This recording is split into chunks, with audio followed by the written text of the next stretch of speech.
The Prototype, a character shrouded in mystery and perhaps the best kept secret of the Playtime Corporation, aside from maybe Poppy Playtime herself. The Prototype is the main antagonist of the Poppy Playtime franchise, and a character that's been foreshadowed about since the very beginning. He always seems to appear in the most pivotal moments, making his appearance before the player when tensions are at their highest. And yet, despite everything that's happened in the story so far, and the Prototype's crucial role in moving the plot forward, we still know frighteningly little about him and his intentions. Although we have next to no details about the Prototype's creation or even what his entire body looks like in detail, the information we've gleaned about him from the VHS tapes, documents, and dialogue is enough to prove that the Prototype has been preparing for years prior to that fateful day when our character arrived at those factory doors. So, join me today as I attempt to answer that burning question: what does the Prototype actually want?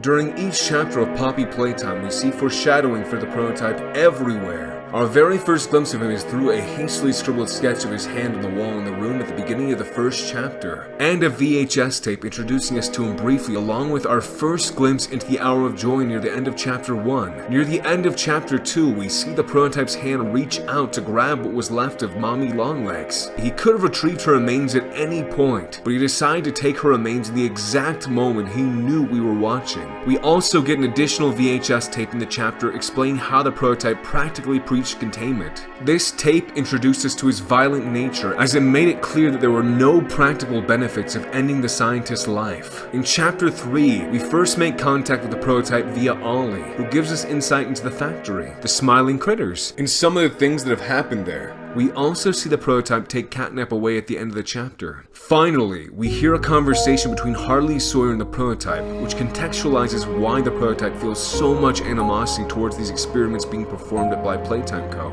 In Chapter 4, the Prototype reveals the shadow of his lower body to us, and he goes completely mask off in our conversation with him at the end of the chapter. His presence in every chapter feels very purposeful. He doesn't want to be an anomaly to us, at least not forever. And I believe that he wants us to know about him long before we finally meet him face to face. While all the events that brought us to where we are at the end of Chapter 4 could appear to be nebulous, disconnected events that coincidentally guided us to the labs, I believe that they were all carefully calculated and very intentional. The Prototype has been planning this for years and orchestrating everything from the shadows. He orchestrated it! Allow me to explain. At the beginning of Poppy Playtime Chapter 1, we receive an ambiguous letter stating, "Everyone thinks the staff disappeared 10 years ago. We're still here. Find the flower." Considering the package these items were contained in had no sender or recipient information, it would only make sense that the package was hand-delivered to our home. So, not only was the sender aware of us, but they knew where we lived and took care to ensure that we received the invitation personally. The video included in the package introduced us to this world, showing us what may be our first and only look at Elliot Ludwig's face, and introducing us to the Poppy Playtime doll. There is a call to action in the letter to find the flower, and the video itself is a direct invitation to come visit Playtime Co. Upon arriving at the Playtime Co. factory, we are quickly introduced to a welcoming figure, Huggy Wuggy. And while the statue is stationary, Huggy Wuggy happens to have the exact key we need the moment after we leave his sight, and conveniently when it's necessary. Once he's delivered the key to us, he disappears. As we traverse the rest of the factory floor, we conveniently find a perfectly functioning grab pack, and just the right grab pack hands to traverse this area.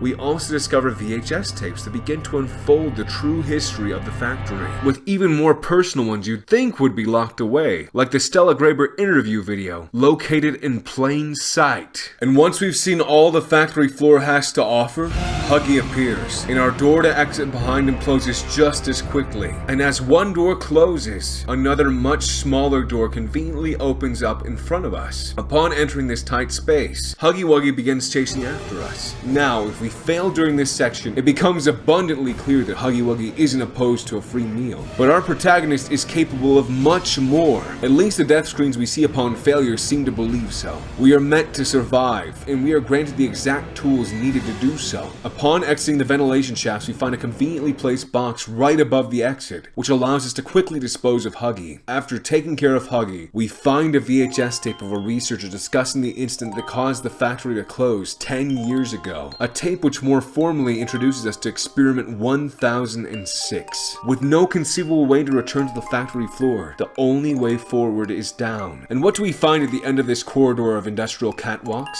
A flower. The very same poppy flower that we were instructed to find in the letter at the beginning of the game. And behind it, a home within the factory. And the location of the namesake of the game itself, Poppy Playtime. We open her case, and the chapter ends. You opened my case. At the beginning of Chapter 2, we find a key to Elliot Ludwig's office, which also happens to prominently feature a poppy flower. Upon viewing the VHS tape in Elliot's office, we discover a good bit of information about Elliot's life. It tells of a death in the family that drove him to his lowest. But there's also something a bit off about the tape. It cuts off before revealing the year when Elliot regained his determination to succeed, following the family loss. And that's not the only strange thing about the tape. Elliot's face has been redacted, so we can't see what he looks like. And this isn't an isolated incident. The very same thing is true in the Playcare Introduction VHS tape. We learn from the Poppy Playtime Employee Handbook that Elliot Ludwig's office was left untouched after his death. This is while the factory was still in operation, and even following the carnage and destruction left in the wake of the Hour of Joy. It's so organized and well kept. That being said, the notes on Experiment 814 in Elliot's biography tape are waiting for us when we arrive. It's almost like they were intentionally left there for us to see. Upon leaving Elliot's office through a ventilation duct, we meet Poppy, who thanks us for opening her case and tells us she wants to help us. She tells us that there's a train station nearby, which she has a code for. She tells us how we can help, and although we play a silent protagonist, we can assume that our character agrees to help since Poppy seems pretty set on making that happen. Later on, we find Poppy in a room with a big hole in the ground. Listen, I'm going to need you to trust me. Poppy is then grabbed and taken out of our field of vision, screaming. We chase after her and shortly after meet the perpetrator, Mommy Longlegs, who coerces us into playing a sequence of 3 games in exchange for the train code and Poppy's freedom. Musical Memory, Whack-A-Wuggy, and Statues. Coincidentally enough, we play these games in the same order that the children did while the factory was still open. We also do them under the close supervision of Mommy Longlegs. It's almost as if Mommy was testing us to see how we perform during these games. At the end of the first 2 games, we get a train code. On our route back from Whack-A-Wuggy, we lock eyes with a familiar figure, Kissy Missy, Huggy Wuggy's female counterpart. But unlike Huggy, she actually seems like she wants to help us. She unlocks a door that we need to travel through to continue progressing through the game. Once we get to Statues, Mommy recognizes us as someone that used to work at Playtime Co. And that... But you worked here. So if anyone deserves to die alone, it's you. At the end of Statues, we take the only path to win the game by breaking through the glass window with the help of our handy-dandy grab pack. After wandering around for a bit, we get subsequently jump-scared and chased by Mommy, who accuses us of having cheated to complete the games that cannot be won otherwise. And at the end of the chase, Mommy dies by virtue of a conveniently placed active grinder. As she dies, Mommy screams in agony, exclaiming, What have you done? You make me part of you! You can't do this to me!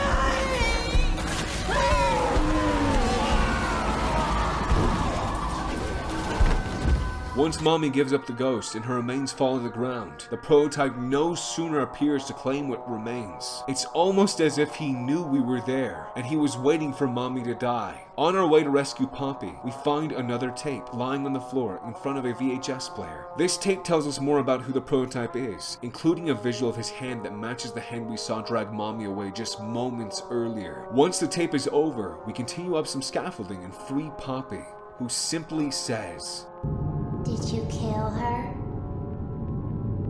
Good. I'll board the train. We need to leave. We then board the train which Poppy is presumably already on. Upon inputting the code and starting the train, we start heading toward the exit. Upon reaching the fork in the road, Poppy switches the train's trajectory. You are perfect. Too perfect to lose. I'm sorry. I can't let you leave. I've never met anyone like you. We'll set things right. Terrible things have happened. But I know that whatever I need you to do, You're capable. The train continues speeding up until we pull the brake, but it fails and crashes, leaving us outside of Playcare.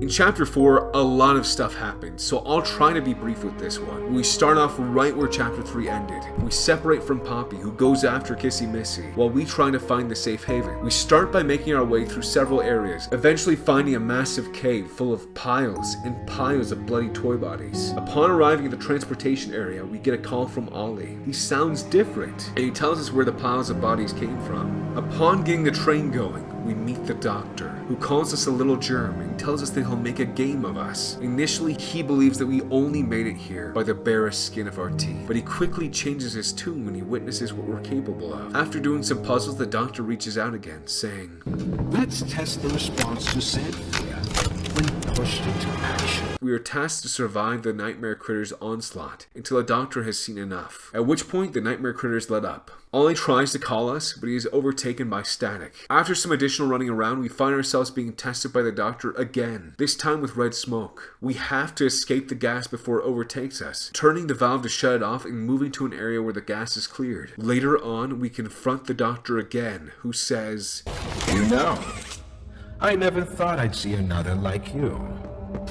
A human. Certainly not an employee like you. But something makes you different. I can tell that much. Though, I can't say what exactly that something is. Not yet. The others you faced, 1170, 1188, 1222. Been there, done that. Let's try our hand at something different. Orchestrating. Please, do keep making this enjoyable for me. I'll be taking notes.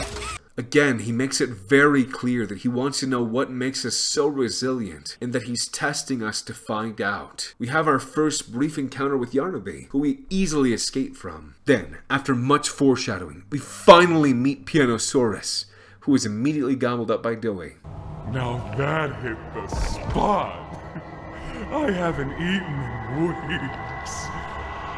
Dewey tells us a little bit about his story as we move through each room, telling us about how the Playcare employees would interrogate the toys, make the toys work in the yard, and threaten to take away their food. Just before we arrive at Safe Haven, Kissy grabs us again, where we are told to be quiet. We see the shadow of the prototype's legs, guiding us ever closer to a vision of what he really is. Then we're told by Poppy to go through the showers quickly to arrive at the Safe Haven. Upon arriving in Safe Haven, Poppy reveals her plan. She tells us that the orphans are still alive in the labs. She intends to rescue them. Then she'll use old mining explosives and the red smoke to blow up Playtime Co. and finally stop the prototype forever. Dewey disagrees profusely with this plan, as it would sacrifice the life of so many toys in the process. He tells us that Safe Haven's generator is failing, and asks us to defeat the doctor to retrieve the necessary Omni-Hand, so they can keep Safe Haven secure into the distant future, and use it to activate the smoke in the Foundation. Ollie tries to call us yet again, but he still can't get his full message through to us. We then travel through No Man's Land, where we face off once and for all against Yarnaby. We manage to avoid him in the end, where he ultimately falls to his death, and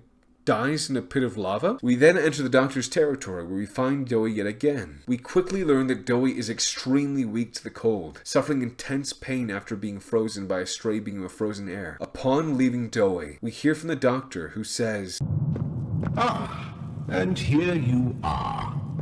Just as I expected. It appears you are every bit what the prototype fears.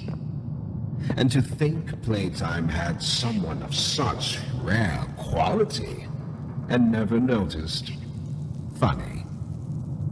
I can't say I remember seeing your face before, but I'm curious. Why come back?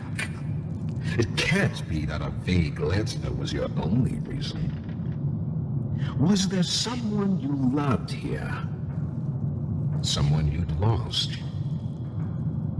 Was it the pain of not knowing for sure that brought you here?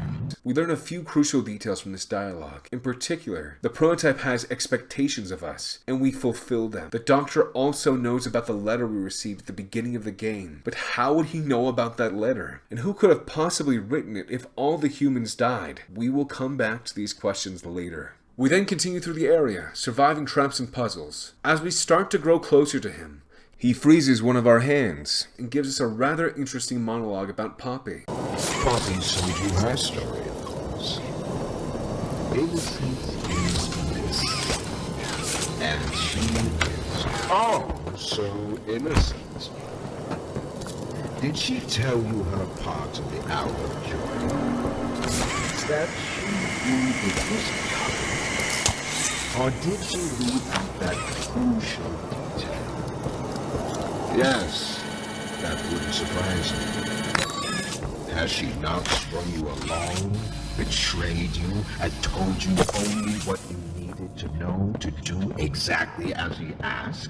Poppy knew about the Hour of Joy, and she didn't tell us. She just wanted us to do as she asked. As we finish the search for the numbers associated with the missing body parts, the Doctor tells us even more about Poppy. You submit to boundaries. Playtime hurt us. My experiments hurt us. Do you think Poppy cares about you? She'd sacrifice you in an instant if she believed it meant getting what she wants. The only difference between her and I, the only difference, is that what I fight for actually gains humanity something. Otherwise, if it was any of his worth, would you simply make all that sacrifice meaningless? It sounds like the Doctor is just being frank with us. He really believes that Poppy is using us. And considering Harley researched Poppy for years, he must be very familiar with Poppy. Regardless of the accuracy of those beliefs, he points out something very important. The goal of what his experiments were leading towards. What all this suffering was meant to result in, and what the prototype was seeking out as well according to the VHS tape Time. Eventually, we confront him. As we finally confront him, we hear another piece of dialogue with some interesting imagery. Do you hear it? Like I do. Off somewhere. Somewhere. Far. Beyond this place. Beyond any place. A bell. For whom does it toll, you think? A wounded little pup lifts its head beneath the shadow of the master's raised foot. For whom does that bell now toll? The bell tolling refers to a quote from John Donne, describing how death and suffering in humanity affects us all. While this statement could refer to the death of the loser in the coming fight with the Doctor, I feel like there's more to it. When we die during the fight with the Doctor, we have a high chance of hearing him say, Strange. I'd expected more. I believe that the Doctor fully expected to die, and he was referring to our own death as well. How our suffering and our death has the potential to affect so many people. Again, we will come back to this later. When we finally confront the Doctor, we collect batteries to power several terminals until we can return to the upper level where the Doctor is. But before we manage to do that, the Doctor says something interesting about the terminals underneath his chamber. Them its machines are nothing to me. A childish fantasy of a naive, broken man.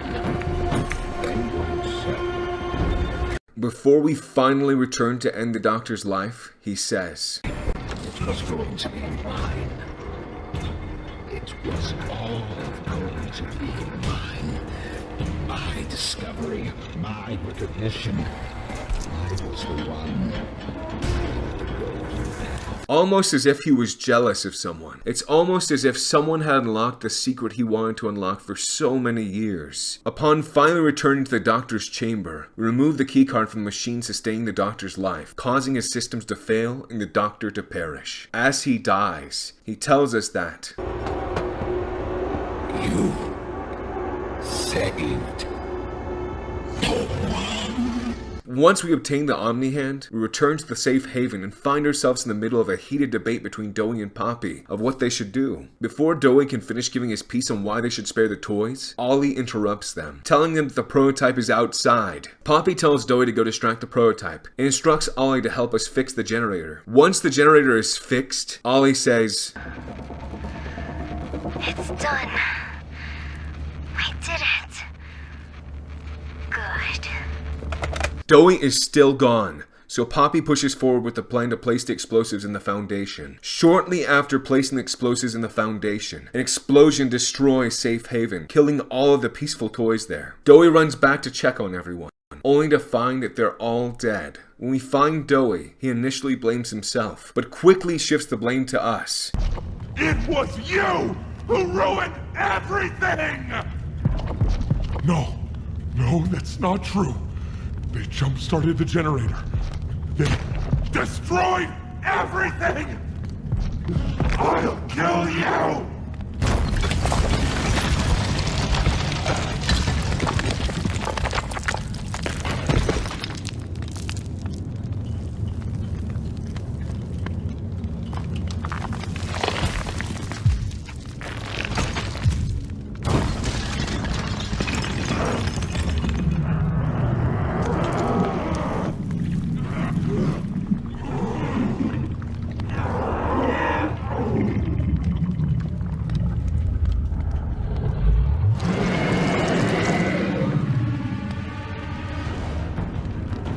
We are then chased by a monstrous version of Doey, who leads us through the caves until we arrive at what appears to be some sort of construction site. We then fight Doey, who we freeze and saw until he seemingly dies. We continue forward through the factory until we arrive at a large room, where we are grabbed by Doey, who is indeed still alive. Fortunately, he attacks us underneath a large hydraulic press, which we utilize along with a loose canister of liquid nitrogen to finish the job.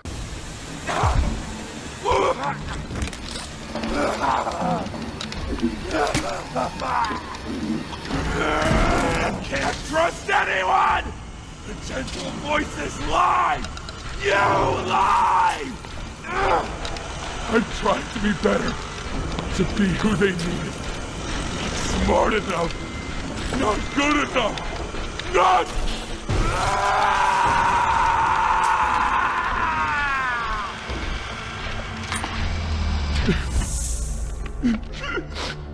I'm sorry. I'm sorry. And with one final apology, Doey kicks the bucket for good. Finally, we walk around the rest of the facility until we uncover a colorful slide that leads us to Poppy and Kissy. You! What did you do? Why did you kill Doey? Do you even understand what happened? The prototype, Did you even plant the explosives? Ollie! Ollie, answer me! Please.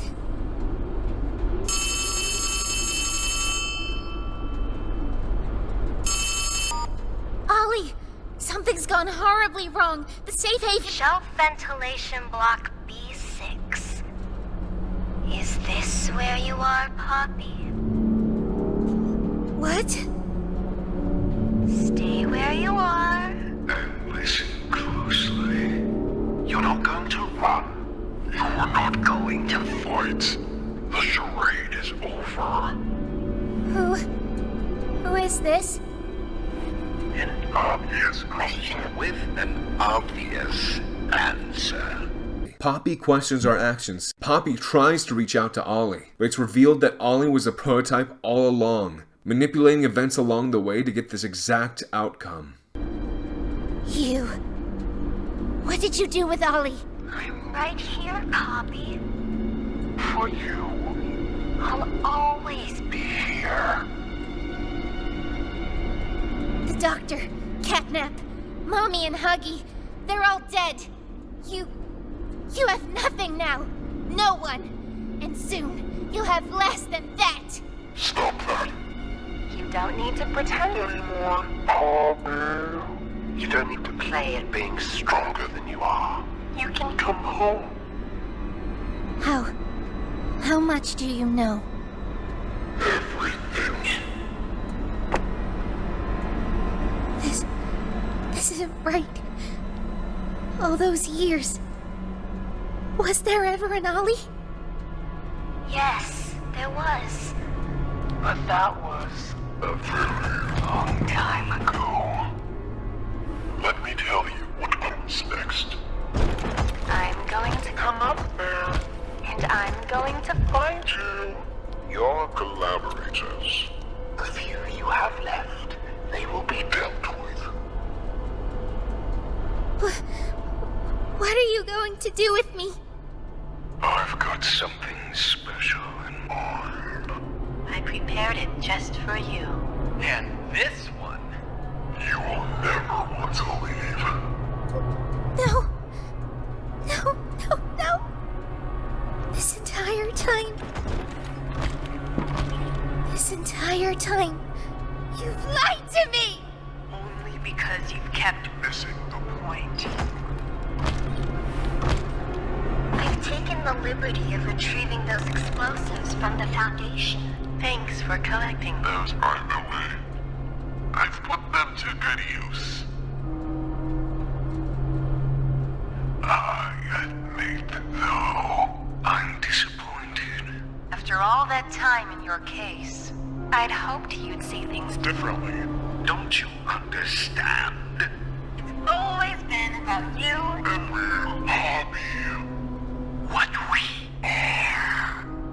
That's not a truth that can be Burnt away. No, not when it can mean so much more. Prototype. Please. It's time to come home. Poppy. It's time to come home.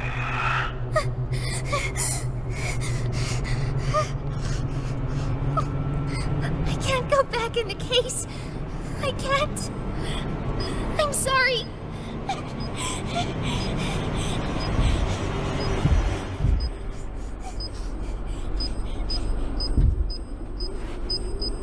Some friend, huh? Don't worry, I'll find her. As for you two, try to land on your feet. Suddenly, an explosion goes off underneath us, causing the floor to collapse. Kissy tries to save us, but her arm rips off, causing our character to fall deep into the pit.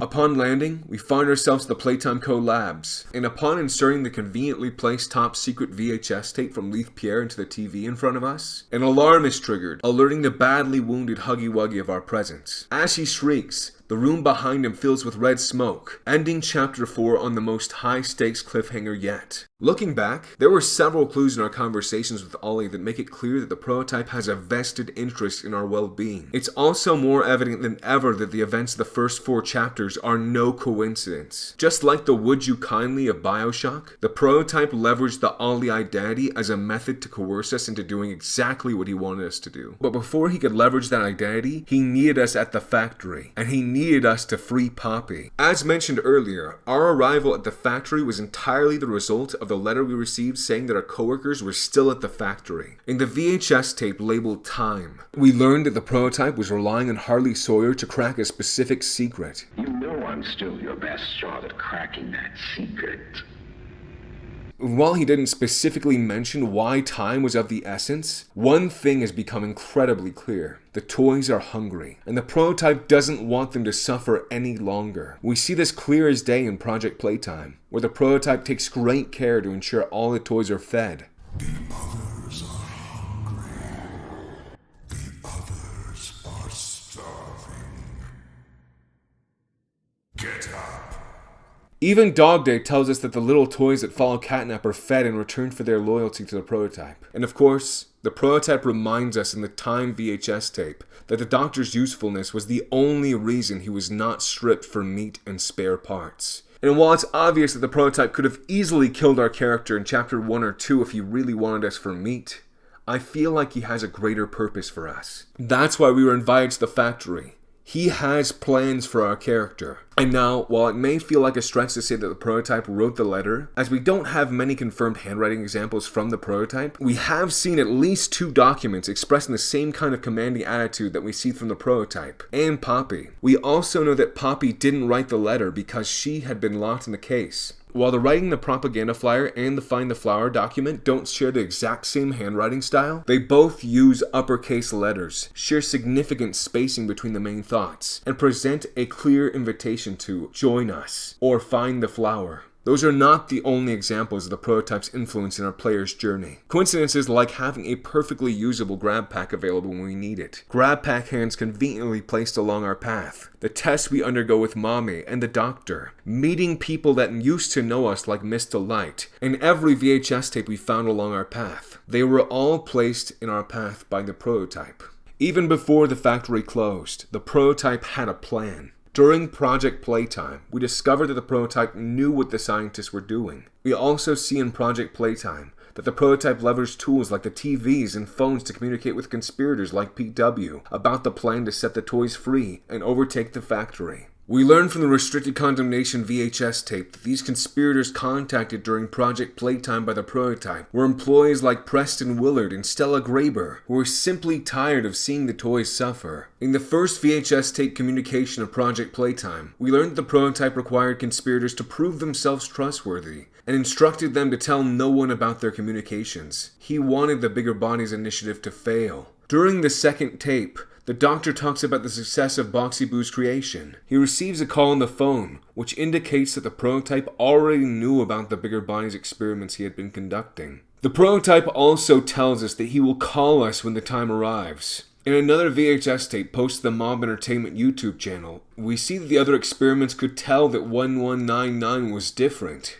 When Playtime employee Thomas Clark was transferred to his new body, Boxy Boo is significantly less intelligent than the other toys, but he basically completely devoured Thomas's larynx and thyroid. This is most likely due to the prototype's influence over the toys. The Playtime Co. employee handbook states that there were meetings with all the Playtime Co. staff to discuss concerns between June 18th through the 23rd. We also see that on the 31st of July, 1995, a safety seminar was cancelled due to deeply unsettling noises in the seminar room. Due to these events' proximity to the Hour of Joy, it's safe to say that these were no coincidences. We learned from Cole's journal that the toys escaped prior to the factory's closure. It just happened yet again during the Hour of Joy. The prototype knew about Playtime's culture of blame and used it thoroughly to his advantage. He wanted the factory to close. So, piece by piece, he started to put his plan into motion. We see from the Omni-Hand tape that there were fail-safes and security measures in place that would have made the toys' insurrection impossible. However, as Harley Sawyer eloquently points out, personal agendas have long been the downfall of this company. Is it unreasonable to believe they were conspirators? There were indeed conspirators, and with their assistance, the prototype's plan to free the toys was a success. You may recall that just earlier in the chapter, we were told that we needed to move the red smoke over to get to Catnap. However, even after we take care of Catnap, we are still told to move the smoke over, and we do just that. And despite needing us to move the red smoke from the right tube over to the left, the power goes off right as we begin to divert the smoke. There are things in this area that the prototype wants us to know and to remember. However, we never would have discovered those things had the smoke simply been allowed to flow. So, the prototype cut off the power, and with that, he sent us to the home sweet home, the school, the playhouse, and finally to face off against Catnap himself. We are also told how to defeat Catnap with the help of Poppy through the computer terminal, and we learn in Chapter 4 from the Doctor that those machines belong to Elliot Ludwig. Now, if we're to believe that the prototype is Elliot Ludwig as so much evidence is pointed to, then a few things become clear. First, the computer in the Catnap fight belonged to the prototype. It only makes sense that Poppy was told about this area, and how to operate the mechanisms in it by Ollie. These machines also enable us to defeat enemies like Yarnaby and the Doctor. Ollie wanted us to go to the school so we could meet someone we knew in Miss Delight. He knew that Catnap usually leaves that place alone. Ollie also told us they didn't think he could connect to us on that side of the dome despite being able to easily connect to us in locations both further above and below that location. We see Dog Day's half-eaten body and that he was locked in a jail cell. The prototype wanted us to see what happens to heretics. He also specifically asks about Catnap's shrine because he wants us to have an idea of what he looks like, and to let us know that he is looking forward to us finally seeing him. And Poppy has been playing right into his hands this entire time. Now, based on the VHS tape where Poppy and Ollie talk, and Poppy's betrayed reaction during our final discussion with Ollie in Chapter 3, I don't believe that Poppy is working with the prototype, but I do believe that she's been unintentionally playing into his hands. Now, why do I say this? Well, for one, Poppy knew about the Hour of Joy. She even supported the idea of liberating the toys from their captors. However, based upon the untitled tape from Chapter 4, she didn't know the gruesome details. She believed that the toys were going to leave the factory, but the prototype told the toys that they couldn't leave. Despite hating him for that decision, she believes that the prototype was right after he explained why. She has also been communicating with Ollie this whole time. We see in the Ollie VHS tape that she used to call Ollie before the Hour of Joy, who would listen to her and provide her comfort when no one else could. And she continues this behavior shortly after she wakes up as well. She immediately trusts Ollie and passes that confidence on to us. From the very beginning, the prototype has been stringing Poppy along. The path they were forced down by Huggy Wuggy brought us directly to Poppy's case. And although Poppy seemed like nothing but a kind doll who had passed through a lot in her time at Playtime Co., her manipulation started shortly after being released. She tells the player that she wasn't trying to scare us and that she was trying to turn on the power. This line seems normal at first glance, but upon further inspection falls apart when you consider that Poppy doesn't have a grab pack or any other means of accomplishing that. She also moves out of the way, suggesting that we should get the power back on. She also tells us that she'd like to thank us for freeing her. I'd like to pay you back. She says that there's a train station nearby. It needs a code to function, and she has that code. And if you wait long enough before following her, you'll also hear her say, Don't you want to come with me? You're making me sad. However, things don't go as she expected. Just as soon as she told us that she needs us to trust her, she gets taken hostage by Mommy Longlegs, who leads us in a wild goose chase to get all 3 train codes. When we finally manage to escape from Mommy, Poppy completely shifts in demeanor. With all the kindness drained from her voice, she asks if we took care of Mommy. Did you kill her? Good. And at the end of the chapter, she forces us to stay in the factory. She says that we're too perfect to lose, and changes the train route to ensure that we can't leave the factory. She also says that she'd never met someone like us, and that we are capable of doing whatever she needs us to do. And at the start of Chapter 3, we start to understand the thing pushing Poppy forward. It's Ollie. Despite knowing everything about the factory, Poppy fully believes in and trusts Ollie. Ollie says he knows we're probably mad that Poppy didn't let us leave, but he tells us that She needs you. We need you. You are our mission. this basically confirms that to some extent, Ollie has been influencing Poppy since leaving her case. They both want the same thing, and Ollie's convinced her that we can help her to fulfill that goal. He also asks, Did you do that? which confirms he has visibility over the train crash. But he asks if we did it in a way that insinuates he doesn't know. He was clearly acting innocent the entire time. But all of the children from before the Hour of Joy must have aged at least 10 years since that event. Despite that, Poppy trusted Ollie to the extent that her critical thinking skills failed. Later on in the chapter, Poppy also tells us that I'm glad that Ollie could help you get this far. He's the reason we found you at all. Poppy thoroughly believes that Ollie cares about her goals, and that he's one of her best aids in taking down the prototype. She explains that she just can't let us leave because she needs us to kill the prototype, saying, Listen, I'm not your enemy, but I can't just let you leave. What's happening down here is bigger than all of us, and I need you, so we can get revenge on those monsters who've tortured you, who've tortured us. making it more personal to our player. She's manipulating us and our emotions for her own personal gain. In the story so far, the Doctor refers to our group as Poppy and her friend. which insinuates that Poppy isn't our friend. He also says, It has long been the custom of those who call this factory home to use others for personal gain, to stab them in the back. I'm certain it came to Poppy naturally. She tells us that the prototype knows we're coming and that he'll kill us before we reach the front door, but she never clarifies why he doesn't try to kill us right now. She tells us that her plan is to kill the prototype and save everyone, but Chapter 4 seems to indicate that her idea of saving everyone isn't exactly meant to save them. But there's something very interesting said in the dream sequence. She tells us to Find the flower. just like the letter that we read at the beginning of the game. She also says that This isn't a place you come back from. which insinuates that we will never leave. Poppy was in her case when we received the letter, and while there's no conclusive evidence that these dreams reflected the real-life feelings of those characters, I believe that the constant callbacks to sleep, dreaming, and death indicate that everyone in this factory is connected. Otherwise, how would the prototype communicate with us through the death screens? And how would the prototype be able to communicate with the toys? Through their minds. Upon defeating Catnap, Poppy seems legitimately relieved that we're alive. She then tells us about the Hour of Joy and the resulting tragedies. If we're to keep going with them, then you deserve to have the truth. You came back because of your co-workers. You want to know what happened and why. This is your answer. I remember hearing every moment of it. The prototype has to die. For this. For everything. Once we reach Safe Haven, we're swiftly grabbed in the exact moment the prototype comes through the hallway. And once we get safely inside, Poppy explains. The orphans weren't killed during the Hour of Joy. They were taken. They're below, in the labs. The prototype's home. They are alive, but sleeping.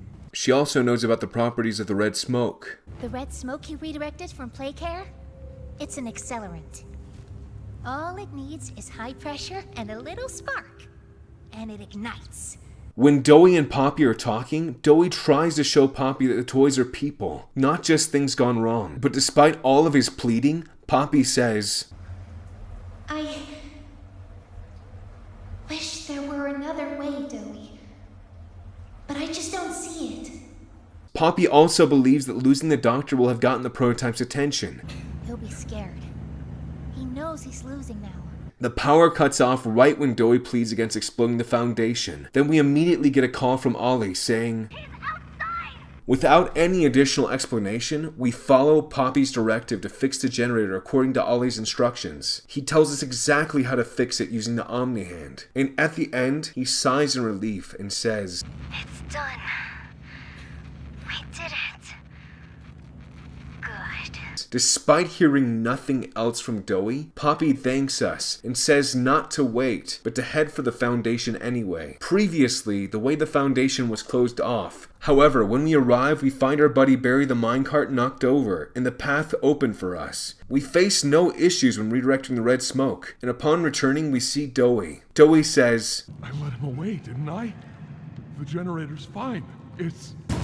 And just like that, Safe Haven explodes. However, it seems like the bombs didn't play a part in this explosion, as the Foundation was behind us and Safe Haven was in front of us. So, what if Ollie sabotaged the generator by having us follow his instructions? The prototype knew about Doey's personality disorder and knew how much he cared about the toys. He had been getting as much intel as possible about the people in Safe Haven, and by blowing up Safe Haven, he knew we'd be forced to kill the one toy capable of opposing him, Doey. And after taking care of Doey, we find the rest of our team in shambles. Poppy is desperately calling out to Ollie for answers, but to no avail. She angrily questions why we did what we did, and asks us if we even did as she asked. When Ollie finally calls, things do not go according to Poppy's expectations. Once Ollie removed the obstacles from his way, he no longer needed to hide what he is, the prototype. He tells Poppy, Stay where you are.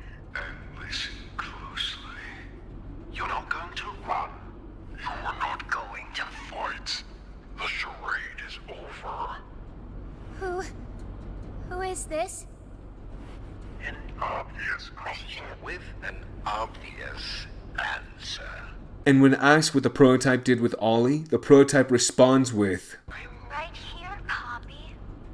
For you. The same exact phrase that Ollie said to Poppy so many years ago when the factory was still in operation. The signs were always there. In Project Playtime, the prototype sends messages like, Can you see this? Can you hear us? and We will be in touch. And in Chapter 3, Ollie said, Hey, can you hear me? and We'll keep in touch. we know from the Ollie VHS tape that he knew when Poppy was hiding something from him, and he pried until she opened up. Now, with everything I've said so far, you might think that Poppy was knowingly working with the prototype the whole time, but her reaction here makes me think otherwise. The doctor, Catnap, Mommy and Huggy, they're all dead. You have nothing now. No one. And soon, you'll have less than that. Stop that You don't need to pretend. anymore, Poppy. You don't need to play at being stronger than you are. You can come home. How much do you know? Everything. This isn't right. All those years. Was there ever an Ollie? Yes, there was. But that was a very long time ago. And after all that's said and done, Poppy's biggest concern is that the prototype had lied to her. He also retrieved the explosives from the Foundation, which he used to separate us from Kissy and Poppy, and to bring us directly to the labs. Once we put in the top secret VHS tape, a patched up Huggy Wuggy is alerted and races over to us. While it's surprising to see that Huggy Wuggy survived that fall in the first place, what's even more surprising is the apparent aid he received. His wounds were patched up, and even stitches given. But the question then arises, who patched up Huggy Wuggy? Well, if we look at all of the evidence we've collected so far, the answer that makes the most sense is the prototype. This grows even more clear when we see the prototype experimenting on toys in the Chapter 5 teaser trailer. But really, I believe that there's more to this point. To fully understand why the prototype patched up Huggy, we need to rewind to when we entered the labs. To enter the labs, we need the Omni Hand. While this is typical story progression based on the need to continue through regular checkpoints, I believe that the inclusion of the Omni Hand in the Doctor's area was very intentional. The prototype knew we needed the Omni Hand,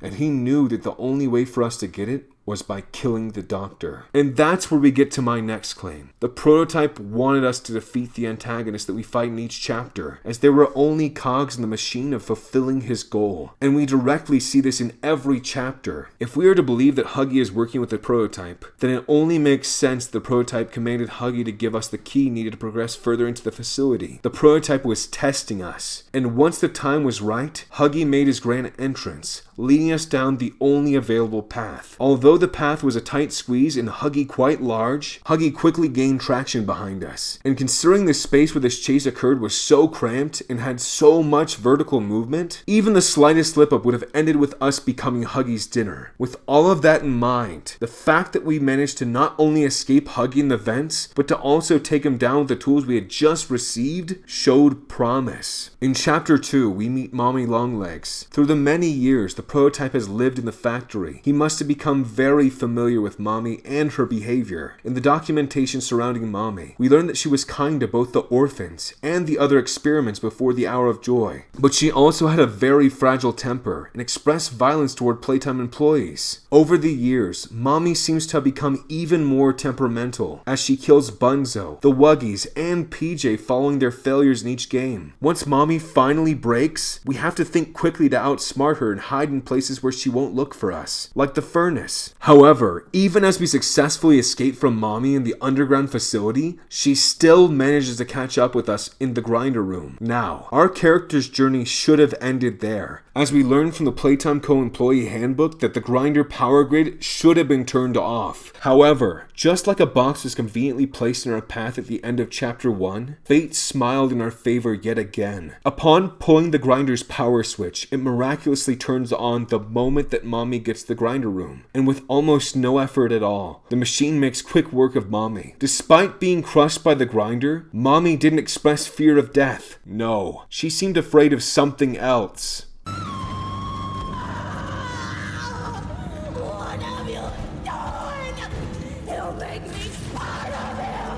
The prototype had full confidence that our character could take care of Mommy. He simply watched and waited for it to happen. And at the very beginning of chapter 3, we see Catnap throw us into the trash compactor. This sequence would have been the end of us if Catnap got what he wanted, but we managed to escape. And almost the first thing that Ollie tells us is, I don't want you to die, so I'm gonna help you.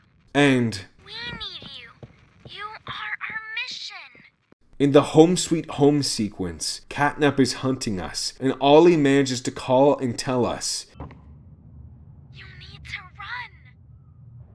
he also leads us to the school, where we meet Miss Delight. Miss Delight not only recognizes us as someone who used to work at the factory, but she'd also been locked in the school along with her sisters by Catnap and the prototype, forcing them to use violence to survive. He knew that she was desperate for food. Following the death of Miss Delight, we trudge on. We make our way through the catacombs beneath Playtime Co. and eventually end up in the Playhouse. It is here that we meet Dog Day. And while Dog Day isn't an antagonist per se, his inclusion in this chapter was crucial because it demonstrates that we can react quickly, even in the face of unforeseen danger. When we finally make our way to the gas production zone and try to put in the power supply given to us by Ollie, we are met with Catnap and the red smoke. And now in his nightmare form, Catnap chases us up to what we were told used to be a panic room. And at the end of the Catnap fight, just like with the Mommy Longlegs chase, the prototype makes his grand entry. This time at the moment when Catnap is most vulnerable. It's important to note that the mechanism used to stop Catnap was the same exact mechanism that nearly ended Theodore Gramble's life when attempting to escape the factory with the prototype. Electricity. The biggest difference is that this time, the prototype can't just bring Catnap to the medical staff. At first, he extends a helping hand to Catnap, but Catnap instead chooses to give himself up to the prototype, sacrificing his own life in the process. And that leads us right into chapter 4, where we meet a plethora of new friends and enemies. The first to appear is Harley Sawyer, who shows us the atrocities he's committed firsthand via the Nightmare Critters and Yarnaby. We also meet Doey, who eats the wasted potential villain Pianosaurus. Later on in the chapter, we find out that the toys in Safe Haven are starving, often going weeks without eating anything. Tensions are also high, with Doey feeling very suspicious of our character, but trusting Poppy's judgment. We first take on Yarnaby, who burns up in a pit of lava after failing to catch us. We then confront the Doctor, who poses to us both challenges and philosophically significant questions. At the end of the confrontation with him, he tells us, You saved no one. before giving up the ghost. Once we return to Safe Haven, we have a conversation with Doey and Poppy. Poppy says that losing the Doctor will have gotten the prototype's attention. He'll be scared. Poppy tells us to go to the Foundation to plant the explosives, and Doey disagrees with this plan. Upon returning to the destroyed Safe Haven, we find Doey full of emotions. The final confrontation occurs after our conversation with Doey, where he becomes unstable. The Kevin personality takes over, and Doey decides to end the player's life. We lead the now monstrous Doey to an area that has both liquid nitrogen and sauce, Doey's only weakness. Upon defeating Doey and proceeding forward, we find that Doey is still alive, and with the help of liquid nitrogen and the conveniently placed hydraulic press, we end it all for Doey. At the end of the chapter, the prototype uses the conveniently placed explosives that we had collected to bring us right to where he wants us, the labs. In all of these instances, the prototype was very aware that toys were going to be harmed and even die. However, he needed those toys to die to fulfill his plan. Just as the orphans in the plague care were tested to see how crazy strong and smart they were, the prototype has been testing our character to see just how perfect we were for the test he wants to conduct. And we proved ourselves wholeheartedly. Maintain the agility and versatility to escape from and take down Huggy, successfully hide from and outsmart Mommy, learn Miss Delight's mechanics and successfully evade her, and overcome Catnap with our tools. We also outsmarted Yarnaby in a game of cat and mouse, made the brilliant Harley Sawyer look like a fool, and used all of those abilities combined to take out the biggest threat of all to the prototype, Doey. And just like Poppy said in chapter 2, you are perfect for this. Too perfect to lose. And with every success, we've only reinforced the prototype's hypothesis about us. The prototype clearly does not want us to leave. We see this in Chapter 3 predominantly. Even if we try to heed Catnap's warning and leave, we discover that the gondola is nowhere to be found. And during the Catnap fight, we know that the prototype is near, as he shows up right after Catnap sustains life-threatening injuries. But he waits until Catnap is at death's door to offer help, and by that point, he knows that his injuries are likely beyond repair. Huggy was patched up after the events of Chapter 1, but he could have just as easily died from that fall. We see from Mommy Longleg's final lines that even dead toys have some use to the prototype. But why is that? Well, I believe that it's just as the scientist said at the end of Chapter 1. I'm not worried about myself. One breakthrough and I'll be back. The scientist and Harley Sawyer both knew. There's a secret inside you, 1006. Valuable beyond all measure. And the prototype knows it too. He has the ability to bring other toys back to life. If it weren't for that, Mommy wouldn't have been so worried, as she knew that her time was short. Just like Mommy, the other experiments were expendable for the purpose of verifying his hunch that we were perfect for his plans. He makes this clear to us with the lines we see in the desk screens, like, "I still have plans for you," and "I need you alive." He's observing us to determine our suitability for one last test. However, he also wants us to see the atrocities that happen in the factory and to understand why things need to be made right. That's why so many of the VHS tapes are so tactically placed around the factory during each chapter. The prototype simply wants us to understand why he's done all of these things up until now. Everyone he cares about is starving to death. Throughout Poppy Playtime, we're reminded of one shared trait across nearly every toy in the factory. They are hungry. We see this everywhere. Each hungry for your return, each eager that they might find you. These little toys follow Catnap to avoid that very fate. And in return, they're fed. And then, once it was all over, they dragged those corpses down below where they'd never be found. And they ate the bodies to stay alive. There's no food here. There's no food here. Only the bodies. And I refuse to eat them. They have something that eats people alive. But how did we get to this point in the first place? If the toys originated from humans, then surely they would still want human food, right? However, we learn from the lore that Playtime needed certain toys to dispose of problems. They started trying as early as Boxy Boo to get the toys accustomed to a diet of human flesh. And as we see in Chapter 4, toys working in the prison yard would be told that they only had food for one of them this week if they couldn't or wouldn't do the work. It should be noted that experiments like Pianosaurus didn't display typical human qualities, with laughter and joy gone. So, they not only lied to the orphans thinking they'd be adopted to perform these horrible experiments, but once the orphans had finally made it through the experimentation process, they forced them to become accustomed to a diet of flesh, forced toys to work extremely hard with no compensation, threatened to remove their food rations if they didn't comply, and even trapped them in a prison. With so many terrible things happening to the toys and orphans on the daily, they needed a hero who could liberate them from their shackles. And that's where we see the prototype enter. During most of Harley's sessions with the prototype, he had been stubborn and silent. However, during the recording for a specific session we see during Chapter 3, the prototype speaks up to ask the doctor if he feels anything after the suffering he puts the toys through. Do you feel anything? You stick us. Beat us. Tear at flesh. Do you feel it? We also hear phrases like,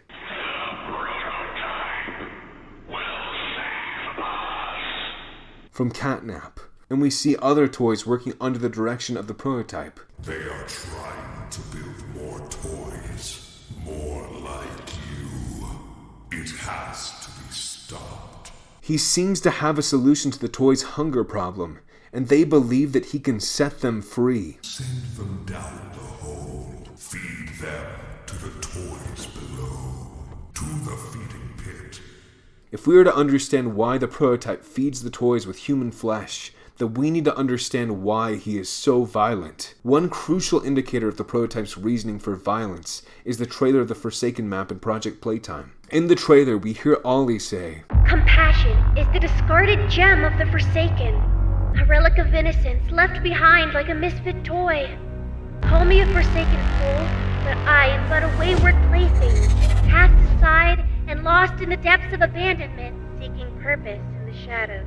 Upon waking up from his experiment, the prototype was likely a lot more kind. However, the treatment he received combined with the atrocities he saw committed against the toys every day hardened him to the point where he started seeking purpose in the shadows. That life in the shadows is the same that we hear about in the Sleep Well music video. Though life in the shadows isn't much, it's better than living in a cage. The prototype and the toys that followed him believed that violence was the only way for lasting change. So they began to plan for the Hour of Joy and finally executed on August 8th, 1995. We learn from Cole that the experiments put workers in the prison into the same cells the experiments were in previously. The other guards acted just like the experiments did, pretending like they weren't afraid. At the end of the day, the cycle of hatred had repeated itself. They hurt us, and we hurt them back. We hurt them, and they hurt us in return. Over years and countless incidents, this is the way it's been. Nobody cares to stop it, and nobody's innocent anymore. We made them, and they made us. We've been prisoners to a cycle down here in the dark, and I don't think any of us deserve to see the light anymore. We observed in the December 2004 reconnaissance report that the west part of the prison contained skeletons and claw marks in all the cells that people were kept in after the Hour of Joy. And we learned from the VHS tape Time that the one resource the prototype doesn't have is time. Ollie also confirmed. Everything Poppy said about this place is true.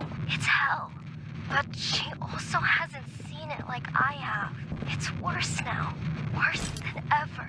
Why would the prototype be so concerned about time? Well, we know that the prototype has no need to eat, but the other toys will die if they don't eat. We see that the toys in Safe Haven haven't eaten in a while, with lines like, "My stomach, it hurts.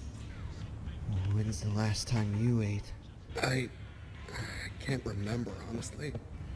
It feels like forever.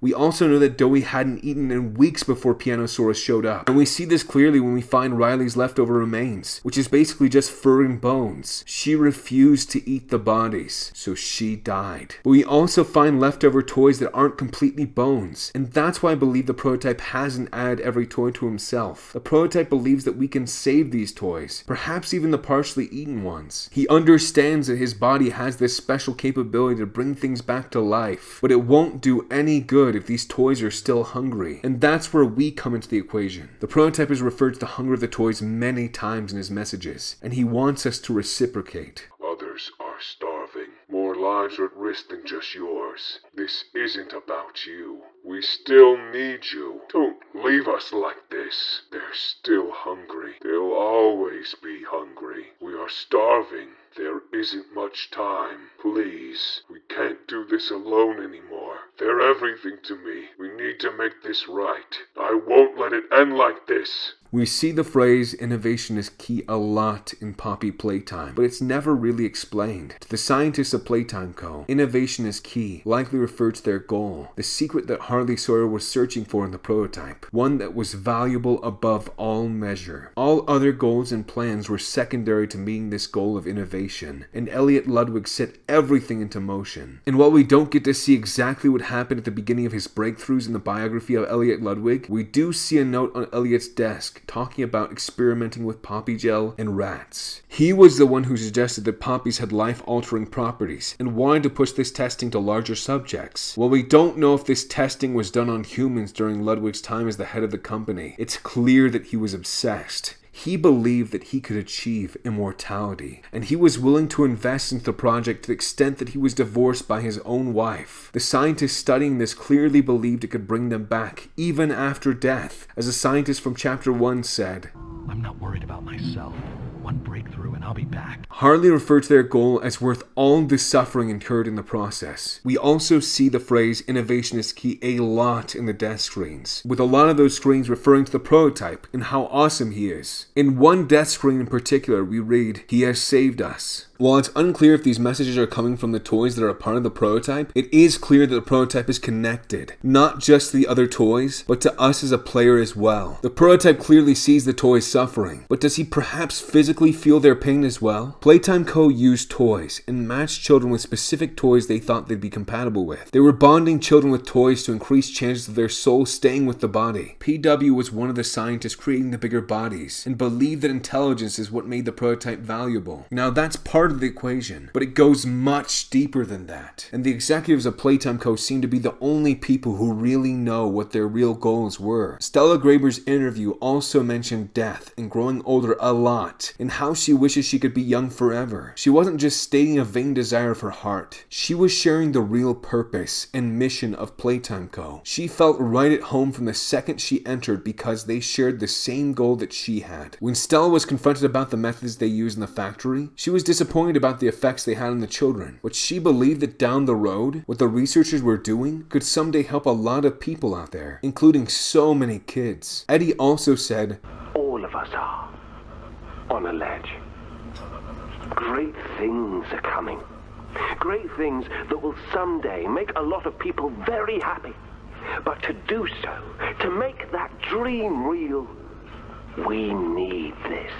The secondary lab was instructed to rip the toys open again and again until they salvaged something. And in the letter to Harley Sawyer that invites him to work at the factory, Leith Pierre states that, "It is my greatest hope that you, alongside your colleagues, will accomplish what those before you could never dream of.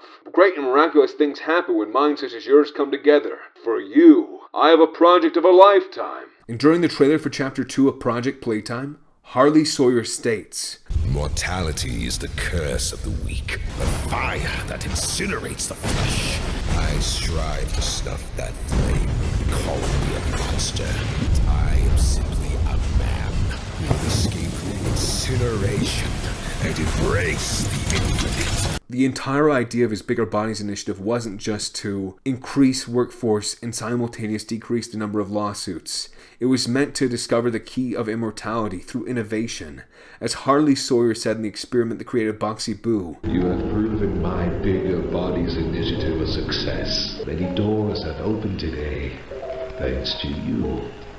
To improve the results of their experiments, they created a system that would pair children with the perfect toy to ensure a successful transition to their new bodies. They utilized 3 games that would test the orphans' abilities. Musical memory was a test of brain power, and required children remember sequences of colors, shapes, symbols, and letters, and to push the right buttons in the right order. Whack-a-Wuggy was used to test reaction speed, and let children take out their excess energy in a harmless way. Statues was used to test the children's focus and stamina. They also wanted to test each child individually, as the employee handbook notes that the puzzle uses different sequences each time, so the players can't solve it by watching someone else and remembering what they did. Don't let them help one another. We want to know how well they can do it. It's important. They strive to help them identify their potential and do what they could to help them to achieve it. Under the leadership of Stella Graber, they learned a lot from their orphans. Obviously, there were failures like Bobby Bearhug, who wasn't aware of where she was and seemed to have distorted or even absent sensory functions. After each failure, they learned and adapted. The scientists concluded after Bobby's failed experiment that work will need to be done to perfect the bigger body formula we began with Boxy. Each iteration improves in the former. However, if we're to meet the goals of Dr. Sawyer and produce bigger body subjects that we can integrate into a factory setting, then more work needs to be done. The red smoke was one of their tools in the process of reaching that goal. The employee handbook states that our observations are very positive, suggesting sleep in a red smoke not only gives more energy, but it also improves brain functions during sleep. Children show increased memory retention and better emotional processing of the day's events. This can help them to achieve their potential. They even overhauled the school curriculum, saying that we also want the orphans to understand what's involved in true innovation, and that it doesn't come without a cost. If we want a better future, we have to make some sacrifices. The acceptance letter for the Young Genius program also offers some insight into what they want to achieve. Join Elliot Ludwig as the best and brightest young minds seek to tackle the universe's most unanswerable questions. Experiment! Before his death, perhaps Elliot Ludwig really felt like he could answer life's most unanswerable questions in ethical ways. However, it's clear that Harley Sawyer did not. In the abridged testing notes, we learned that the death of the patient was a normal outcome for Sawyer. After all, the field was absolutely new. Harley Sawyer eventually saw success with Boxy Boo, which proved that their goal was still in reach. Later on, Harley was seen as a liability and replaced, likely due in part to sabotage from Stella Graber. Despite all of Sawyer's flaws, Elliot Ludwig believed in his potential, saying, "If I might be a tad bit selfish here, he is exactly who I'd hoped this program would attract. Despite not caring for his comrades' company or the fun of our project, he did take an immediate and very noticeable interest in me. I think he might just be who leads science into the future." Finally, we see that innovation was associated with death and rebirth from the death screens as we read. Innovation is key. May we forget death. And innovation is key. We are reborn anew. Innovation was the key to a door holding a most desirable mystery, and upon opening that door, a path is uncovered, the golden path. While we don't know much about this path, we do know it is exactly what would lead Harley and the prototype to their end goal. In the Time VHS tape, they never detail what the golden path is, but it is very clearly important to the prototype. It is the one thing that can fix all of their problems. Despite being openly antagonistic to virtually everyone in the factory, the Doctor treats us differently. At first, he treats us like we're entirely inconsequential. However, as the chapter progresses, he recognizes our value, especially in the end of the chapter when he says, "You saved no one." It sounded more like jealousy than anything else. He never made a serious attempt to kill us. In fact, if you do die during the fight sequence with the Doctor, you'll hear, "Strange. I'd expected more." The invitation that guides us to the factory says, "Find the flower." And a large poppy flower is located on the door to Poppy's home. The prototype knew that Poppy was key in leading us to him. We also see that the key to Elliot Ludwig's office is a poppy flower, and the poppy flower itself is the key to everything Playtime aspired to in the game. It is the key to innovation and following the golden path. We know that the scientists believe that they could reach the end of the golden path by opening up the prototype in Poppy, and they learn more from them with each passing session. As Poppy states, Weeks and weeks of taking things out and putting them back in and taking things out and putting them back in. But you know what scares me more than anything, Ollie? It scares me that every time they do it, every time they peel me open, I feel it less. The Doctor even gives us the reasoning for his experiments. He knew the consequences, but he also knew that the results would be life-changing. What I fight for actually gains humanity something. Otherwise, he wasn't any of his worth. The Doctor also refers to us as a rat, just like one of Elliot's early experiments. Just like them, a blind, scurrying little rat. The Doctor also brings our focus to a key truth. You believe you're taking the moral high road. Is that what you believe? Dear friend, let me illuminate for you an obvious truth. Survival necessitates choices. Difficult choices. This one is yours. If you want to leave this room, it'll come at a cost. It's this little life or yours. You know what you have to do. It's your mission. Act quickly. He also refers to us as a beast of burden, because he knows we have a heavy burden to carry. He mentions the tolling of a bell and asks, "For whom does it toll, you think?" The line suggests that we all will die. The bell will toll for each one of us. He also says, "It was going to be mine. It was all going to be mine. My discovery, my recognition. I was the one who paved the golden path." Right before we use the keycard to end him for good, Elliot Ludwig believed that scientific progress should always be to the benefit of humanity. Progress simply made for the sake of progress often winds up hurting more than it helps. Under the prototype's direction, he was forced to achieve results. His suggestions had failed to produce the results the prototype wanted, but he knew that. You know I'm still your best shot at cracking that secret.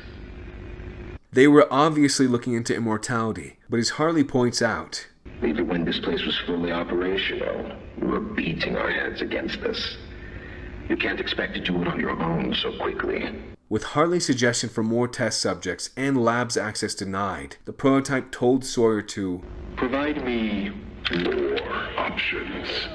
I will try again. Harley Sawyer believed that even numerous sacrifices were necessary if it meant achieving success. We find an untitled poem about sleep and death that reads, "On felted feet and with bated breath, sleep draws ever near, over paths turning clear. But I am not afraid of death, for we have already met." While it isn't ever stated who the poem is written by, it is clear that it was written by the prototype. It carries the same feeling as the statement made by Ollie in the trailer for Forsaken. This poem is meant for us. It's not only a suggestion to us, but it also tells us something about the prototype. The prototype wants us to approach death with understanding and resolve, without fear. He wants us to surrender to him. The path to immortality has become so clear to him, and we are the key to achieving it following all of the Doctor's research. He wants us to know that death isn't the end. He wants us to know that we're at the edge of life, the edge of sleep, or even both. In the story so far, Harley Sawyer said, "The human mind is fascinating.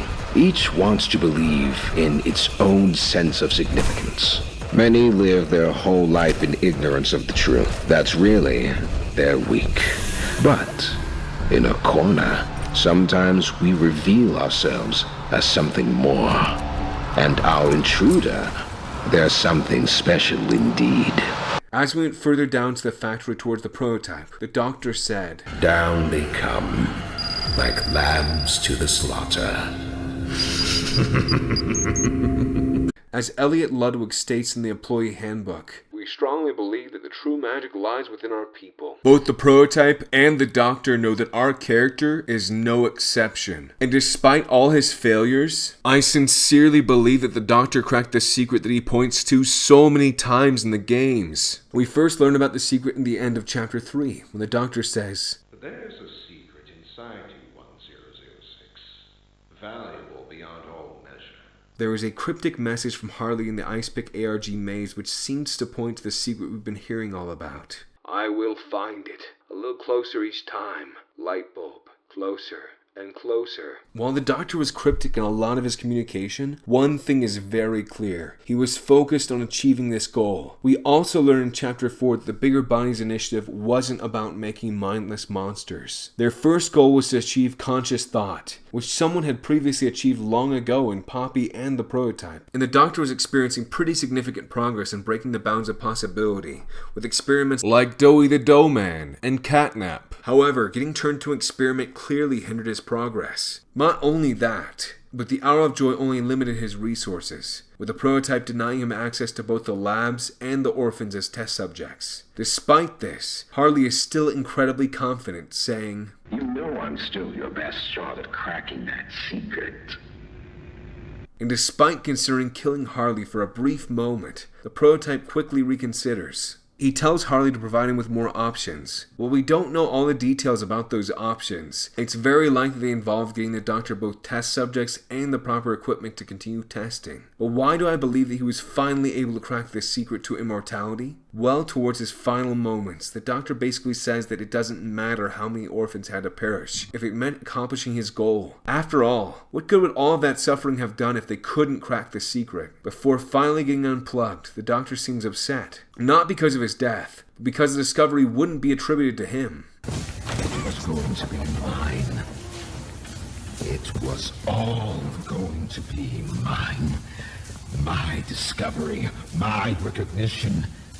I was the one who paved the golden path. Meaning, all of the pieces were in place. He just couldn't be the one to execute. Harley Sawyer did figure out the secret, and it was only sad because he wouldn't get to see the fruits of his labors. The prototype would have to be the one to see to that. We've seen that the prototype can move incredibly quickly, and isn't confined to the labs. He killed the specialist that was trapped in the room with him easily after hiding in a blind spot that the cameras couldn't even detect. The prototype also consistently managed to find ways past the traps around Safe Haven, requiring them to regularly change the setups just to keep him at bay. As Doughy mentioned, the prototype even managed to get right outside the door of the Safe Haven one night. Yet, he didn't break in. He just sat outside, staring and tapping at the wall. We also see him in every layer of the factory from Chapter 2 onwards, so it's clear that mobility isn't an issue. So, why hasn't he killed us yet? Well, if we're to believe that Rich is the protagonist of Poppy Playtime, then there's a few crucial details we need to consider. First, we know that Rich worked at the top floor of the factory, and had worked with the company for a long time prior to the Hour of Joy. Considering the length and breadth of his tenure, he may have even had a chance to meet the living Elliot Ludwig. We also know that Rich was aware, at least to some extent, that something was off about the factory. Playtime Co. was not the squeaky clean company they claimed to be. Yet Rich, likely not willing to face punishment like he did when he was reported previously, kept his head down and stayed in his lane. When he was finally promoted to be the head of shipping, he took care of his people, and he did his best to make it feel like a big family. However, the one day that we weren't with our family in shipping, the Hour of Joy occurred. And that's where the letter comes into play. It was a direct invitation to return to the factory, telling us that our co-workers was still there after so many years. Despite having no signs of names or addresses or handwriting at all on the package it came in, it still made it to us, which means it was delivered by hand. And the doctor clearly knew about the letter, as he says so in chapter 4. I can't say I remember seeing your face before, but I'm curious. Why come back? It can't be that a vague letter was your only reason. And that's why I believe the prototype wanted this letter delivered to us specifically. He knows who we are. He knew where to find our address, and he knows that we weren't there during the Hour of Joy. That's why we're about to experience the guilt that we do during the Home Sweet Home dream sequence. And it's also why Ollie didn't just connect the power for the gas production zone himself. Everything, from phrases like guilt haunts you, to the backwards message in the radio broadcast, to the new employee orientation video. It was all purposefully designed to give us a bright recollection of our guilt. It's also why Mommy Longlegs told us that we deserved to die since we worked here, and why the prototype wanted us to see someone that remembered us and missed a light. He wanted us to feel guilty for not being there when it mattered the most, and for not speaking up when it could have made a difference. Deep down, our character knows that our colleagues are all dead, but he has an inkling of faith buried deep down that maybe there's still hope for those we left behind. The prototype knows that our character feels remorse for what happened all those years ago, and he knows we'd do basically anything to atone for our failure. The prototype wants us to not only submit to him, but to understand why we need to. We made a mistake, but we can make this right. He wants a willing sacrifice. And I believe that his poem was, at least in part, pointing us to this fate with the poem we find. On felted feet and with bated breath, sleep draws ever near, over past turning clear. But I am not afraid of death, for we have already met. As we grow closer to the prototype, we may even feel closer to winning, as Ollie mentioned. But we're only growing closer and closer to our inevitable demise. As we learn to embrace the infinite, perhaps it will allow us to finally experience some peace in our heart, being the only Playtime Co-employee left intact following the Hour of Joy. But why do I believe we're heading to our demise in the labs? Well, besides the prototype's vague final threat to Poppy that her collaborators will be dealt with, we really don't have much to go on. However, there is something much bigger at play that hasn't been said out loud up until this point, and that's the death screens. While the death screens could just seem like random threatening messages from the void upon initial review, there is clearly more to them when you start putting them together, and when you consider things that the prototype has said in the past, it all starts to make sense. The death screens generally give a preamble, and then give a command to get up. And if that phrase sounds oddly familiar, it should, because it's not the first time you've heard it. In fact, we hear that exact same phrase used by an ominous voice at the beginning of the Project Playtime monster tutorial. The others are hungry. The others are starving. Get up.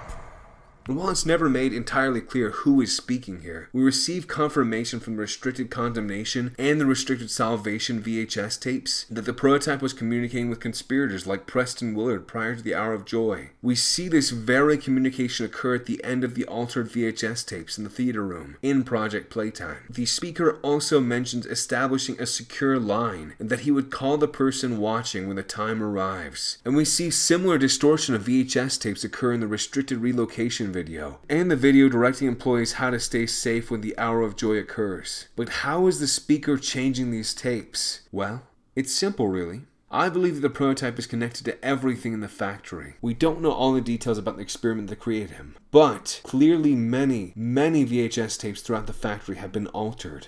with the ones from the Hour of Joy and the ones from Project Playtime seemingly being changed as they are actively running as a means of communication. We also see this with the phone. The prototype can communicate with us through the phone from seemingly anywhere in the factory, despite having apparent connection issues in some areas. Now, do I think the prototype just walks around holding a phone at all times? No. I believe the prototype has the power to communicate with us through these machines, and that is not the only thing he has influence over in the factory. Because if we can agree that the prototype is the character speaking during that Project Playtime monster tutorial, then we know that the prototype has the ability to communicate with other toys through their minds. And yes, that even includes less intelligent toys like Huggy Wuggy. We know this to be true because the scientists noted that Huggy Wuggy was seen as the optimal outcome from experiments because he follows orders with a low amount of hostility towards his handler. But why is all of this important? Well, if the prototype can communicate telepathically with the toys, maintains control over the phone line, and can change and communicate through VHS tapes as they are actively running, it all points to one thing. Everything in the factory is connected, and the prototype is the connective tissue that holds it all together. Again, we don't know what happened during the experiment that created the prototype, but it's clear that the poppy flowers involved in his procedure did more than just preserve his body. They turned him into a hive mind. This is how the prototype is able to communicate with us through the death screens, and this is also what the cryptic poem is pointing to. The prototype is already met with death, and that is why he is able to communicate with us, both in the death screens and while we're under the influence of the red smoke. When the character is on the edge of sleep or the edge of death, we become an active participant with the prototype in the symbolism that the poppy flower is known for. And that's why I believe the death screens are meant for us. And together with everything else the prototype has said to us, they tell a story. Don't die just yet.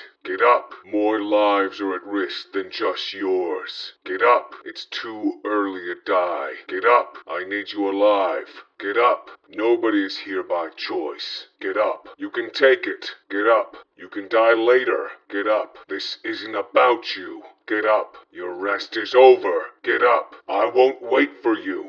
Get up. You don't get to die yet. Get up. Don't be selfish. Get up. These souls deserve peace. Get up. I said to keep moving. Get up. You're wasting time. Get up. The prototype clearly doesn't want us to die just yet, and he consistently points back to the toys that are suffering following their surgeries. He tells us not to be selfish, and that this isn't about us. And as we delve further into the factory, these messages only get clearer. He says things like, Death isn't permanent.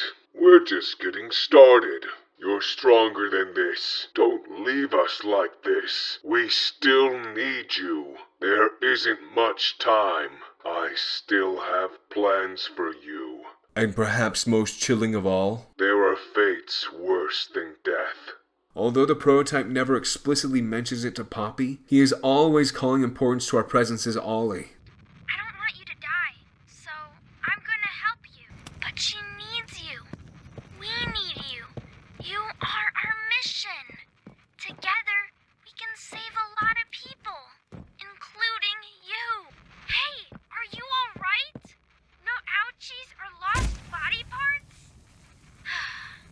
I'm really glad you're okay. But why? Why would he go through all this effort to keep us alive? Well, remember how earlier I mentioned that he wants us to feel guilty? I believe that the prototype knows our guilt has led us to return to the factory, and he knows that after all we've seen, we might just be a willing sacrifice for his plans. And we see throughout the game, and even through the death screens, the toys are starving, and time is running out to save them. After all, they can't leave the factory. Despite all of the toys' hunger, the prototype has no need to eat, and presumably he can continue living in perpetuity without food. We are the solution to this problem. The doctor could tell that something makes us different, and despite that, he still describes us as a rat.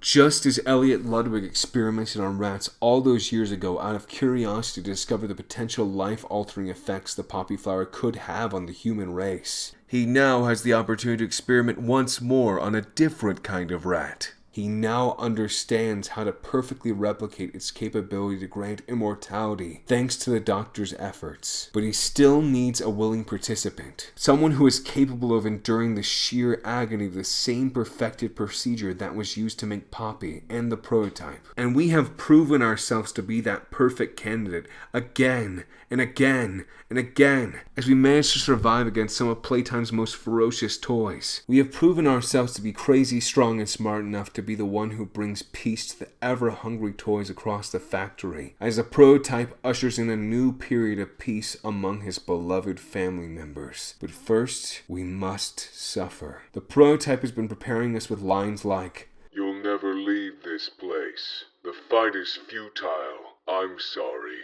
but I can't let you leave. You're too perfect to lose. We need to make this right. And I won't let it end like this. Get up."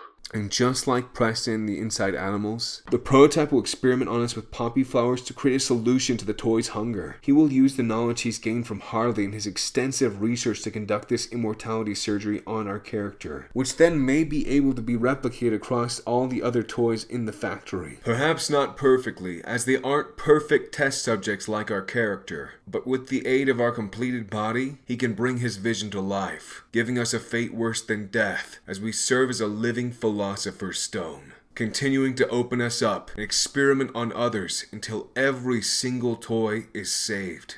But at the end of the day, what does the prototype actually want? Well, I believe that he wants to conduct this experiment on us, but I also believe that he only wants to perform this experiment to help those in the factory who are suffering. He wants them to not have to rely on eating flesh anymore. He wants their suffering to end. We know that Elliot Ludwig was divorced, but a family man at heart. Then that wasn't changed just because Elliot became the prototype. His methods may have changed, but his goal is still the same: to see a smile on the face of those he loves. In this case, the family he had here at Playtime Co. Elliot Ludwig once said that a smile is hope, love, and understanding. We know that when Elliot was alive, he longed to have a family, but he was always working overtime relentlessly. As a result, his wife divorced him, and he didn't get to spend the quality time with his daughter that he wished so desperately that he could when it all mattered. He was lonely, and we can see this in his toys, like Huggy Wuggy, who was intended to hug us forever. He also encouraged employees to adopt children, seemingly even before Playcare was created. That's why he created a home in the factory where he could visit his daughter Poppy, and create a passage that leads directly from his office to that room. It was supposed to be representative of the home they never had. Once Poppy had transformed into a doll, he didn't even hesitate to spend time with her. As PW notes, it's as if he didn't even spend time in his office, and even after his transformation into the prototype, he still did his best to call Poppy, listen to her grievances, and provide her with comfort in her time of need.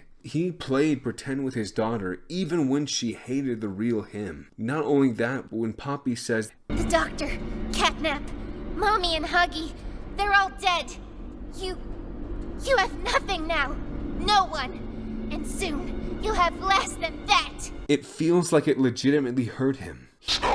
He really cares about Poppy, but he needs to be harsh because it's the only way he's been able to keep the toys safe all these years. The prototype sees value in the lives of those he's trying to protect for so many years. He just wants to try and salvage what's left and perhaps give another try to the family that he had squandered due to his poor decisions. According to the 67th page of the Playtime Co. employee manual, Elliot Ludwig always said, "Playtime Co. is my family, and family looks after one another." In the Restricted Disappearance VHS tape, we learned that cameras caught Huggy Wuggy outside a house at 3:38 a.m., where his intentions were unclear. But if you consider the toys just wanted freedom, you'll realize that it's very likely that the home was supposed to be his adopted family's home, and he just wanted to see his family again. Perhaps the prototype is worried about the toys leaving the factory because he learned from his mistake of trusting humanity once with his research. But I believe that deep down, he just wants those toys who were the kids and faculty members he loved all those years ago to become a part of his family in his own little selfish way, and maybe have them treat him like a god for saving them, because why not? But hey, those are just my thoughts. What are your honest thoughts of everything that we've seen from Poppy Playtime? And what are your honest thoughts on the video? This is actually my second attempt at trying to make a video essay like this, and I only want to improve, so any constructive feedback, good or bad, is greatly appreciated. Also, I just want to say, thank you so much for taking the time to watch this video until this point. I pulled my heart into researching, pondering, and trying my best to get everything just right. And while it's not perfect by any means, I'm just happy I managed to get it out before Chapter 5 released. I hope you got some value out of it. So, from the bottom of my heart, thank you. It really does mean the most. But if you'd like to connect and talk more about your theories and the entertainment you're passionate about, feel free to join the Discord. And if you want to see more fun videos about games and film from me, please consider hitting that subscribe button. But that's about all I have for today. So, thanks again for watching. And until next time, ciao ciao.